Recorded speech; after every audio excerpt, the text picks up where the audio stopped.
नमस्कार, आप देख रहे हैं एनडीटीवी एक्सप्लेनर, हमारी एक नई शुरुआत और मैं हूं आपके साथ अनंत भट्ट। हमारी कोशिश रहेगी कि एनडीटीवी एक्सप्लेनर में हम आपसे जुड़े मुद्दे उठाएं, आपसे जुड़ी खबरें उठाएं और ये प्रयास करेंगे कि उस खबर का, उस मुद्दे का हर पहलू यानी कि पूरी एबीसीडी आपको समझा दें। आपको बस हमारा एनडीटीवी एक्सप्लेनर आप देखें और आपको पूरा मुद्दा पॉइंट बाय पॉइंट समझ में आ जाए, बारीक से बारीक जानकारी आप तक सटीक तरीके से पहुंच जाए।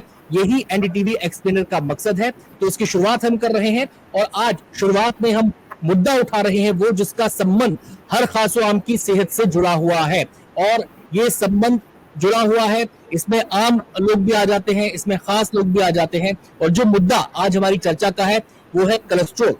कोलेस्ट्रॉल अगर दोस्त है, खुशहाल है जिंदगी, और अगर कोलेस्ट्रॉल कंट्रोल में नहीं है तो फिर भैया परेशानी है, टेंशन है। और ये टेंशन केवल आपके लिए नहीं है, जो हमारी मेडिकल फ्रेटर्निटी है उसके लिए भी ये चिंता का विषय बना हुआ है। अभी आपने देखा होगा हाल फिलहाल में बहुत सारे यंग एज में हार्ट अटैक के केसेस आए हैं। लिहाजा मंथन चल रहा है कि इस कोलेस्ट्रॉल नामक चीज को कंट्रोल कैसे किया जाए। इसको मेडिकल क्षेत्र में और आम भाषा में आम लोगों को समझाने के लिए इसे साइलेंट किलर के तौर पर भी जाना जाता है कि अगर ये शरीर में प्रवेश कर गया और आपने ध्यान नहीं दिया तो ये आपके शरीर को बीमार, बहुत बीमार कर सकता है। आपको बताएं कि सीएसआई ने इसी गंभीरता को ध्यान में रखते हुए एक मंथन किया है और भारतीय परिवेश को ध्यान में रखते हुए डिसलिपिडीमिया और कोलेस्ट्रॉल लिपिड मैनेजमेंट जो भी आप कह लीजिए उससे जुड़ी गाइडलाइंस जारी की है और ये पहली बार हुआ है। तो आज इसी पर हम बातचीत करेंगे। हमारे साथ एक खास मेहमान है डॉक्टर सतवीर सिंह, जो कि डायरेक्टर हैं कार्डियोलॉजी डिपार्टमेंट के बीएलके मैक्स हॉस्पिटल दिल्ली से हमारे साथ जुड़ रहे हैं। डॉक्टर सतवीर, आपका बहुत बहुत स्वागत है हमारे साथ इस कार्यक्रम में शिरकत करने के लिए।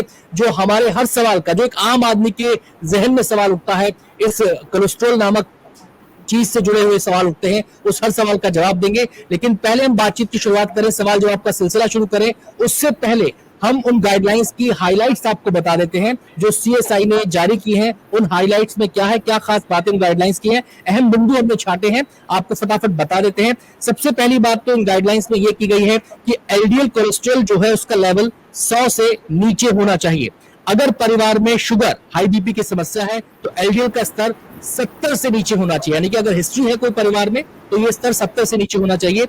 हाई रिस्क वालों का एलडीएल 55 से नीचे होना चाहिए। हाई रिस्क का मतलब यह है कि अगर दिल की कोई बीमारी है, पहले से कोई मेडिकेशन पर आप चल रहे हैं, तो अगर आप उस दायरे में आते हैं तो आपका जो एलडीएल का लेवल है 55 से नीचे होना चाहिए।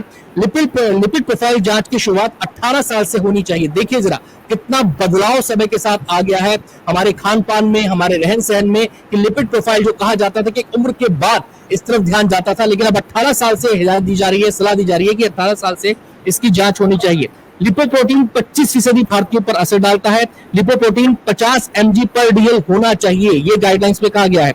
खाली पेट टेस्ट की बजाय भरे पेट टेस्ट पर जोर। हाई शुगर और हाई कार्बोहाइड्रेट भोजन से परहेज करने की सलाह दी गई है। तो तमाम पहलुओं पर हमारी चर्चा जारी रहेगी। अब मैं डॉक्टर सतवीर का रुख करूंगा और एक एक सवाल का बिल्कुल संक्षेप में और बिल्कुल सटीक जवाब आपको मिलेगा यहाँ पर, जिससे कि आप इस पूरे मुद्दे को समझ सकें, इसकी गंभीरता को समझ सकें।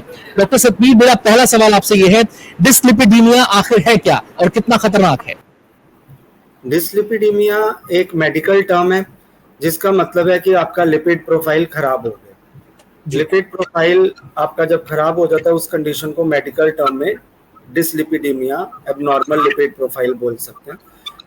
जब आप लिपिड प्रोफाइल का टेस्ट देखते हो उसमें आपको बहुत सारे कंपोनेंट्स दिखते हैं, जिसमें कि एक total cholesterol, triglyceride, LDL, HDL और वीएलडीएल 5 मेन कंपोनेंट होते हैं, जिनमें से सबसे डेडली कोलेस्ट्रॉल कंपोनेंट गिना जाता है, उसको एलडीएल कोलेस्ट्रॉल बोलते हैं। और जो एचडीएल कोलेस्ट्रॉल है वो एक हेल्दी कंपोनेंट होता है, वो जितना ज्यादा हो उतना अच्छा होता है। और ट्राइग्लिसराइड, मैं आपसे ये जानना चाहता हूँ, इन पे भी बारी बारी से आएंगे। डिसलिपिडीमिया के बारे में कहा जाता है कि अगर आप इसके दायरे में आ गए हैं तो शरीर में ये किस तरीके से इंपैक्ट डालता है? क्या क्लॉटिंग होनी शुरू हो जाती है? कैसे इंपैक्ट डालता है? कोलेस्ट्रॉल हर इंसान के शरीर में होता है और कोलेस्ट्रॉल बहुत जरूरी होता है हार्मोन्स बनाने के लिए। जितने भी स्टीरॉयड हार्मोन और जो सेक्स हार्मोन्स होते हैं वो सब कोलेस्ट्रॉल से ही जनरेट होते हैं।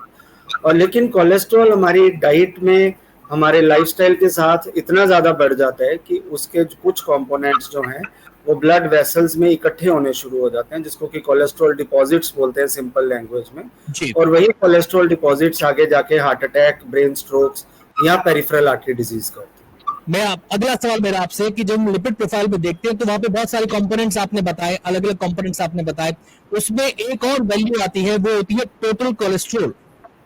ये क्या है, कैसे तय होता है और कितना होना चाहिए? टोटल कोलेस्ट्रॉल जो है हमारे बॉडी का टोटल, जिसमें कि LDL, HDL and VLDL cholesterol है, इनमें से जो सबसे ज्यादा डिजीज करने वाला कंपोनेंट है दैट इज एलडीएल कोलेस्ट्रॉल। तो एलडीएल कोलेस्ट्रॉल जो है गाइडलाइन के हिसाब से इंडियंस में किसी का भी 130 से ऊपर नहीं होना चाहिए जी। अगर आप में एक रिस्क फैक्टर है या आपकी एज 65 से ऊपर है और रिस्क फैक्टर नहीं है तो ये 100 से नीचे होना चाहिए। अगर आप में एक से ज्यादा रिस्क फैक्टर है या आपको ऑलरेडी हार्ट की प्रॉब्लम हो चुकी है तो ये 70 से नीचे होना चाहिए। जी। ट्राइग्लिसराइड्स क्या होता है, ये क्यों घातक है, क्यों और कैसे बढ़ता है, इसकी वजह क्या होती है बढ़ने की? ट्राइग्लिसराइड भी एक तरीके का फैट का कंपोनेंट है जो प्राइमरीली कार्बोहाइड्रेट्स से ओरिजिनेट होता है और ये एलडीएल कोलेस्ट्रॉल के बाद सेकंड जो रिस्की कंपोनेंट होता है। जितना ज्यादा ट्राइग्लिसराइड होएगा ज्यादा, उतना ही वो एलडीएल के पार्टिकल्स को छोटा कर देता है।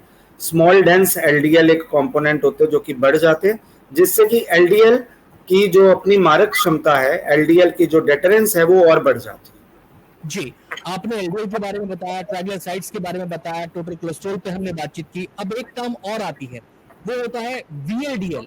ये क्या चीज है? लोग सोचते हैं कि इसकी वैल्यू अलग से आती है, ये क्या चीज है, ये क्या ज्यादा घातक होता है? वीएलडीएल यूजुअली ट्राइग्लिसराइड पे ही डिपेंडेंट इसकी वैल्यूज होती हैं। यूजुअली वीएलडीएल उन्हीं लोगों में ज्यादा होएगा जिनमें ट्राइग्लिसराइड बहुत ज्यादा बड़ा होगा। सो डायरेक्टली वीएलडीएल को हम लोग अलग से मेडिकल साइंस में अलग से इंटरप्रेट नहीं करते हैं।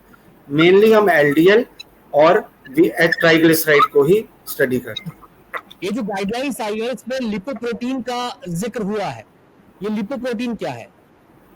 लाइपोप्रोटीन्स ये प्रोटीन्स होती हैं जो एलडीएल पार्टिकल्स के ऊपर और एचडीएल पार्टिकल काइलोमाइक्रोन्स के ऊपर होती हैं। तो लाइपोप्रोटीन्स जो होती हैं इनके असेसमेंट से जैसे हम लाइपोप्रोटीन बी देखेंगे तो हमें पता चलेगा एपो बी से कि हमारे जो पेशेंट्स में टोटल नॉन एचडीएल कोलेस्ट्रॉल कैसा है। जो टोटल कोलेस्ट्रॉल में एक एचडीएल का कंपोनेंट होता है। एचडीएल कंपोनेंट वो कोलेस्ट्रॉल होता है जो कि हमारे लिए एक नेगेटिव रिस्क फैक्टर है, मतलब कि वो रिस्क फैक्टर नहीं है, जितना ज्यादा होएगा उतना अच्छा होएगा। सो नॉन एचडीएल कोलेस्ट्रॉल जितने होते हैं उन सब में एपो बी प्रोटीन होती है। तो एपो बी प्रोटीन जितनी ज्यादा होगी उतना ही आपका रिस्क ऑफ हार्ट प्रॉब्लम्स और स्ट्रोक बढ़ जाएगा। आपने बताया कि एचडीएल जितना ज्यादा होगा उतना अच्छा होगा। अब इस एचडीएल को बढ़ाएं कैसे शरीर के अंदर? लोग आमतौर पे समझते हैं कि ये भी शायद घी से, फैट से ही आएगा, तो हम ये डिफरेंशिएट कैसे करें? एचडीएल बढ़ाने का दो ही तरीके हैं। सबसे बेस्ट तरीका है रेगुलर एक्सरसाइज और दूसरा तरीका है ड्राई फ्रूट्स। रोज के 50 ग्राम ड्राई फ्रूट आप अगर खाएं और रेगुलर एक्सरसाइज करें तो ही एचडीएल बढ़ेगा। इन जनरल एशियंस में, साउथ एशियंस में एचडीएल हमेशा लोअर साइड ही रहता है as compare to the western population. जी, एचडीएल में आपने नट्स की बात की, तो नट्स में आप स्पेसिफिक बता सकते हैं कौन से नट्स हमें खाने चाहिए? क्या मूंगफली भी इस दायरे में आती है? जो एचडीएल को सबसे ज्यादा अफेक्ट करते हैं, जो सबसे ज्यादा इंप्रूव करते हैं, उसमें आता है बादाम, अखरोट और एक चिलगोजा, पाइन नट्स जो होते हैं, ये एचडीएल को सबसे ज्यादा इंप्रूव करते हैं। जी, अब हम जब लिपिड प्रोफाइल अपना चेक करवाते हैं, आजकल लोग थोड़े अवेयर भी हो गए तो देखते हैं अपनी वैल्यूज को, उसमें एक और तस्वीर उभर कर सामने आती है। ट्राइग्लिसराइड्स बढ़ा हुआ है, एलडीएल बढ़ा हुआ है, वीएलडीएल बढ़ा हुआ है, एचडीएल कम है, लेकिन टोटल कोलेस्ट्रॉल का जो पैमाना है वो नीचे है, यानी कि वो जो तय पैमाने की वैल्यूज हैं उससे नीचे है। तो क्या इसको कैसे देखा जाए? यूजुअली ऐसा नहीं होता कि अगर एलडीएल बढ़ा हुआ है, और अगर वो तभी हो पाता है टोटल कोलेस्ट्रॉल कम जब आपका एचडीएल लोअर साइड और एलडीएल अपर साइड है तो टोटल कोलेस्ट्रॉल। इसीलिए जो लेटेस्ट गाइडलाइंस हैं वो स्ट्रेस करती हैं कि हमें नॉन एचडीएल कोलेस्ट्रॉल को असेस करना है। नॉन एचडीएल कोलेस्ट्रॉल हमारा 130 से नीचे होना चाहिए।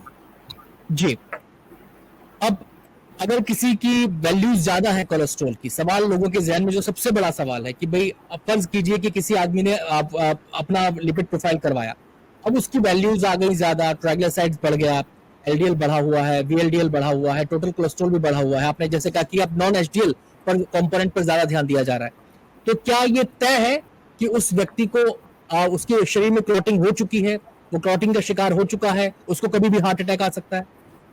एक चीज मैं पहले बताना चाहूंगा कि वैल्यूज ज्यादा की definition person to person vary करती है। नॉर्मली क्या होता है कि लोग कई बार लैब वैल्यूज देखते हैं, साथ में लैब ने एक रेफरेंस वैल्यूज दी होती हैं, उससे कंपेयर करते हैं और फिर वो डिसाइड करते हैं कि हाँ मेरी कौन सी वैल्यू ज्यादा है या कौन सी कम है। लेकिन वो जो रेफरेंस वैल्यूज दी गई हैं, that is for a person जिसको कि डायबिटीज नहीं है, ब्लड प्रेशर नहीं है, जिसकी फैमिली हिस्ट्री में हार्ट प्रॉब्लम नहीं है, जो खुद कार्डियक पेशेंट नहीं है, ये उसकी वैल्यूज है। इसलिए जब आप अपना लिपिड प्रोफाइल चेक कराओ तो लिपिड प्रोफाइल की वैल्यूज को अपने डॉक्टर से इंटरप्रेट कराओ, क्योंकि डॉक्टर जो आपकी हिस्ट्री लेगा उसको समझ आएगी कि आपको डायबिटीज है या ब्लड प्रेशर है या आपकी स्ट्रॉन्ग फैमिली हिस्ट्री तो नहीं है या आपको कोरोनरी आर्टरी डिजीज तो नहीं रही है, कभी कोई टीआईए या सीवीए या स्ट्रोक का कोई अटैक तो नहीं हुआ। तो उस परिवेश में ही हमें एलडीएल और ट्राइग्लिसराइड और एचडीएल को इंटरप्रेट करना है। सो सिर्फ ये देख लेना कि आपकी वैल्यूज रेफरेंस रेंज में हैं तो उतने में ही संतुष्ट होकर बैठ नहीं जाना चाहिए, अपने डॉक्टर के साथ इन view of those risk factors जरूर डिस्कस करना चाहिए। तो वो जो लोगों का डर है कि अगर वैल्यूज बढ़ गई हैं, रेफरेंस वैल्यूज अगर बढ़ गई हैं, उससे ज्यादा वैल्यूज आ गई हैं और हिस्ट्री भी है, तो क्या तय माना जाए कि क्लॉटिंग हो चुकी है शरीर के अंदर या फिर जी? ये ऐसा नहीं होता। एलडीएल कोलेस्ट्रॉल या कोलेस्ट्रॉल बढ़ने से आपकी प्रोबेबिलिटी हार्ट प्रॉब्लम की या स्ट्रोक की बढ़ जाती है, कोलेस्ट्रॉल डिपॉजिट्स बढ़ने शुरू हो जाते हैं, फिर एक दिन वो अनफॉर्चुनेट डे में भी किसी भी रीजन के कारण वो सडनली वो कोलेस्ट्रॉल डिपॉजिट टूटेगा, उस पे प्लेटलेट्स जमा हो जाएंगी और सडनली वो ब्लड वेसल बंद हो जाएगी, जिस कारण या तो हार्ट अटैक होएगा या तो स्ट्रोक होएगा। सो सिर्फ कोलेस्ट्रॉल बढ़ जाने का मतलब नहीं है कि आपके अंदर ऑलरेडी क्लोट बन गए, बट हाँ कोलेस्ट्रॉल बढ़ जाने का ये मतलब जरूर है कि आप में कोलेस्ट्रॉल डिपॉजिट्स इकट्ठे होने शुरू हो गए। तो उसका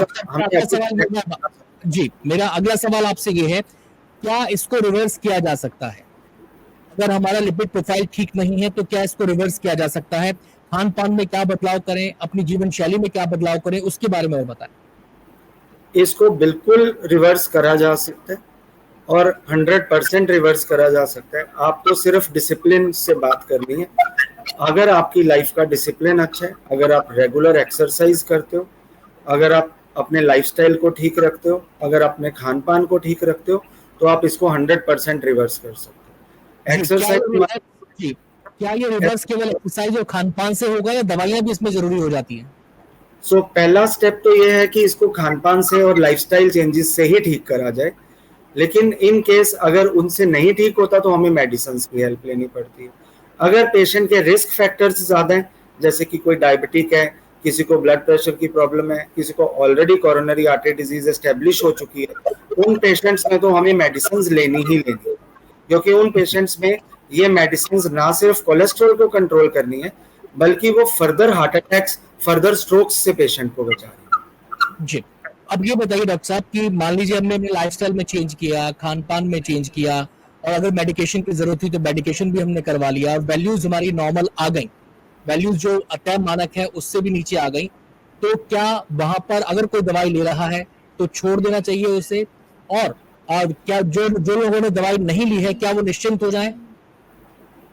नहीं, जो मेडिसिन जिन्होंने लाइफस्टाइल और डाइट के साथ ही जिन्होंने ये कंट्रोल कर लिया है, तो कंट्रोल कर लेने के बाद उसको रेस्ट ऑफ लाइफ कंट्रोल भी तो रखना है। सो आपको अपने उस हेल्दी लाइफस्टाइल को, उस खान पान को कंट्रोल करके रखना है।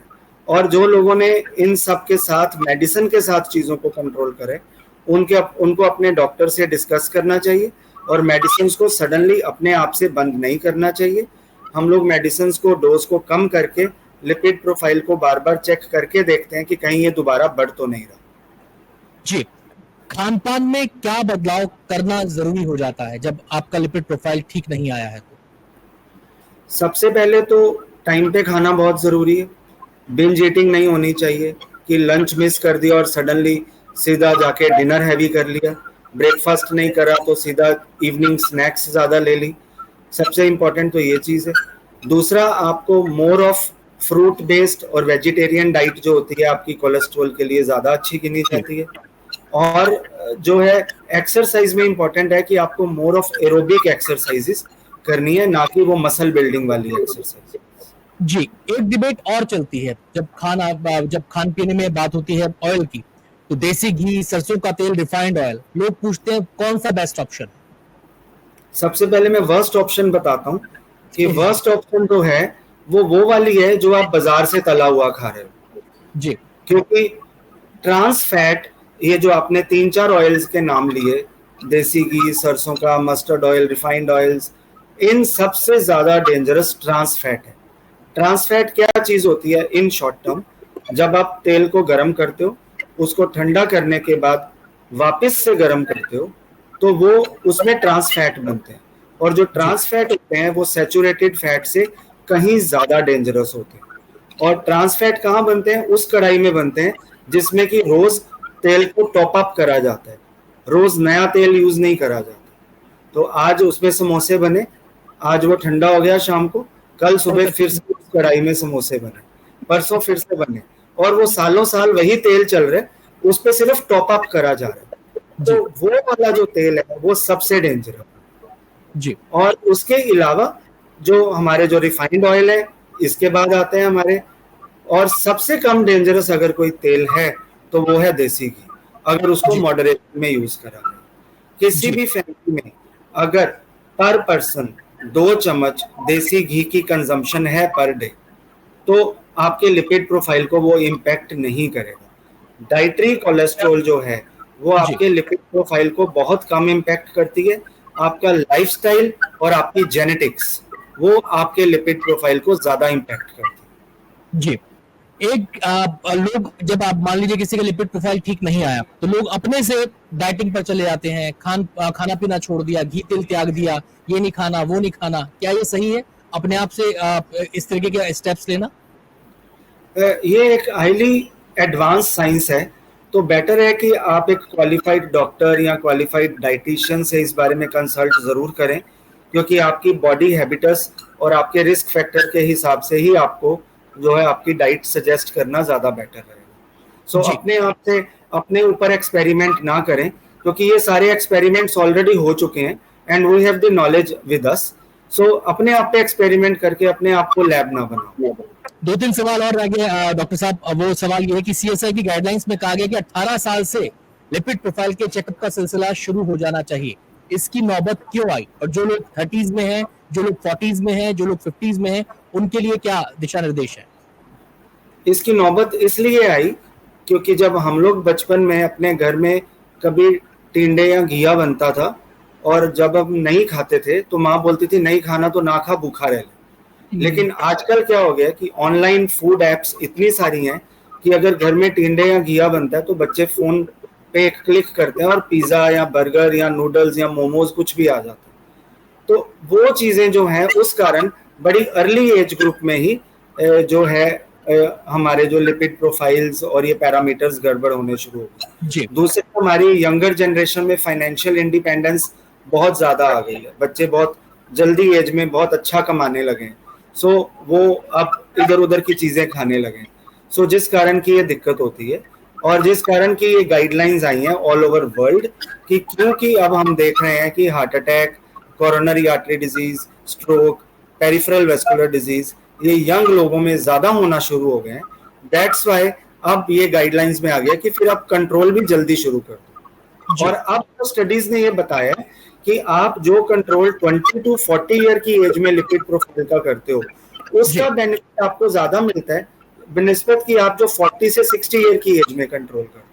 जी डॉक्टर साहब, गाइडलाइंस में एक बात और कही गई है कि फास्टिंग मेजरमेंट की बजाय नॉन फास्टिंग मेजरमेंट पर फोकस करना जरूरी हो गया है।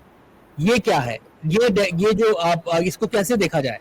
सीएसआई ने नॉन फास्टिंग पे अभी बोला कि सीएसआई की गाइडलाइंस अभी आई हैं, बट इंटरनेशनल गाइडलाइंस 2018 से ये कह रही हैं कि लिपिड प्रोफाइल नॉन फास्टिंग ही करना चाहिए। और इसके पीछे बड़ा सिंपल सा कॉमन सेंस वाला रीजन है कि आप सुबह उठते हो, सारा दिन कुछ ना कुछ खाते रहते हो, और रात को आप 10 बजे खाना खा के या 11 बजे खाना खा के सो जाते हो, और लास्ट मील के 4 घंटे 5 घंटे के बाद आप नॉन फास्टिंग स्टेट में जाते हो, आप नॉन फास्टिंग स्टेट में ही होते हो, उसके बाद आपकी फास्टिंग स्टेट शुरू होती है, और फिर से आप 6 घंटे के बाद कुछ खा लेते हो।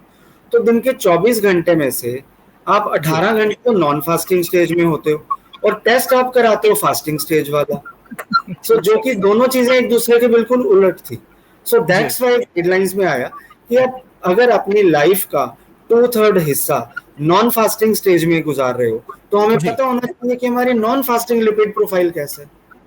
अब सर ये जानना आपसे, एक सवाल, दो सवाल और है मेरे, सेकंड लास्ट सवाल आपसे ये पूछ रहा हूँ कि जो गाइडलाइंस आई हैं, इनको कहा जा रहा है कि इंडिया स्पेसिफिक गाइडलाइंस है, ये भारतीय परिवेश को ध्यान में रखते हुए पहली बार जारी हुई है। ये भारतीय परिवेश को कैसे परिभाषित करें, ये कैसे दूसरे परिवेश से अलग है?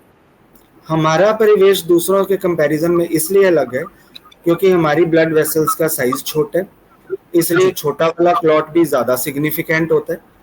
दूसरा, हमारे में हम जेनेटिकली ज्यादा प्रीडिस्पोज हैं कोरोनरी आर्टरी डिजीज को as compare to western population. अब ये डाटा बता चुका है कि इंडियन पॉपुलेशन में, पर्टिकुलरली साउथ एशियंस में, जो है हार्ट अटैक वेस्टर्न लोगों के कंपैरिजन में 1 डिकेड जल्दी होता है जी। तो हम लोगों में हार्ट अटैक पहले हो जाता है। तो इसलिए हमारी गाइडलाइंस को ज्यादा एग्रेसिव और ज्यादा इंडिया स्पेसिफिक बनाया गया। आखिरी सवाल सर, मानसिक तनाव, शराब, सिगरेट, फैमिली हिस्ट्री, ये फैक्टर्स कोलेस्ट्रॉल की जब बात आती है तो कितने इंपॉर्टेंट हो जाते हैं? मानसिक तनाव बहुत इंपॉर्टेंट फैक्टर है, क्योंकि जब आप मेंटली हेल्दी नहीं होते हो तो आप अच्छा नहीं खाते हो, आप एक्सरसाइज नहीं करते हो, आप अपने आप पे ध्यान नहीं देते हो, तो ये सारी चीजें मिलके आपके कोलेस्ट्रॉल को, शुगर को, ब्लड प्रेशर को बढ़ाती है। Smoking, I think it's beyond discussion. अब तो कितने भी 70% एरिया सिगरेट के पैक के ऊपर एज ए वार्निंग कर दिया, तो वो तो सब कह ही रहे हैं कि ये है ही है, प्रॉब्लम है ही है। इसमें ना सिर्फ हार्ट की प्रॉब्लम, बस ये स्मोकिंग जो है अलग अलग तरह के कैंसर भी करती है, स्ट्रोक भी करती है, मेमोरी लॉस भी करती है, उसमें तो कोई दो राय रह ही नहीं गई। तो इसलिए ये बहुत इंपॉर्टेंट है कि आपका टू मच ऑफ मानसिक तनाव, बहुत ज्यादा शराब पीने से आपके कोलेस्ट्रॉल खराब हो जाते हैं, एंडोथेलियल डिसफंक्शन होता है, तो ये, और लिवर खराब होता है, जिस कारण की आपको ये प्रॉब्लम्स और बढ़ जाती है। बहुत बहुत शुक्रिया डॉक्टर सतबीर सिंह हमारे साथ जुड़ने के लिए। इस चर्चा में तमाम पहलुओं पर आपने विस्तार से, आसान शब्दों में और अच्छे उदाहरणों के साथ अपनी बात को आपने रखा है। उम्मीद करते हैं कि इस चर्चा के बाद जो भी इस चर्चा को देखेगा उसे कोलेस्ट्रॉल से जुड़ी पूरी ABCD, ये पूरा संपूर्ण शास्त्र समझ में आ गया होगा और उसके मुताबिक वो उचित कदम भी उठाएगा। बहुत बहुत शुक्रिया, और हमारी इस खास पेशकश में इतना ही।